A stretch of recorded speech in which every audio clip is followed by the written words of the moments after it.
समाजसेवेचा महामेरू मनीष शहा।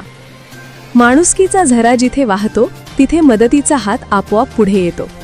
जनसामान्यांच्या अडीअडचणीत सावलीसारखे उभे राहणारे नाव म्हणजे मनीष शहा। केवळ नावच नाही तर आज ते पुसद तालुक्यातील अनेकांच्या विश्वासाचे केंद्रबिंदू बनले आहेत। समाजकार्यात स्वतःला निस्वार्थ भावनेने झोकून देणाऱ्या मनीष शहा यांच्या कार्याची कीर्ती आज सर्वदूर पसरली आहे।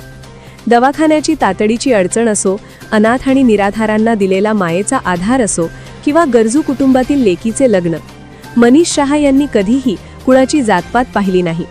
समोरच्या व्यक्तीच्या डोळ्यातील अश्रू पुसणे हेच त्यांनी आपले आद्य कर्तव्य मानले आहे।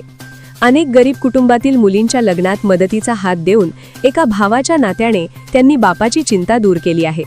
त्यांच्या या दातृत्वामुळे आज अनेक संसार सुखाने उभे आहेत। नुकतेच मारवाडी खुर्द येथील माता जगदंबा आणि संत सेवालाल महाराज मंदिर परिसरात भाविकांच्या पिण्याच्या पाण्याचा प्रश्न निर्माण झाला होता। ग्रामस्थांनी ही समस्या मांडताच मनीष शहा यांनी क्षणाचाही विलंब न लावता स्वखर्चातून तिथे बोरवेल खोदून दिली। त्यांच्या या तत्परतेमुळे मंदिर परिसरातील पाण्याचा प्रश्न कायमचा सुटला आहे। याच सामाजिक जाणीवेचा गौरव म्हणून 30 मार्च 2026 रोजी माता जगदंबा मूर्ती स्थापनेच्या द्वितीय वर्धापन दिनानिमित्त मारवाडी खुर्दच्या ग्रामस्थांनी मनीष शहा यांचा जाहीर नागरी सत्कार केला। मनीष शहा यांच्या कार्यातून समाजसेवेचा हा दीप असाच तेजस्वीपणे प्रज्वलित राहो आणि त्यांच्या हातून अशीच जनसेवा घडत राहो हीच सदिच्छा।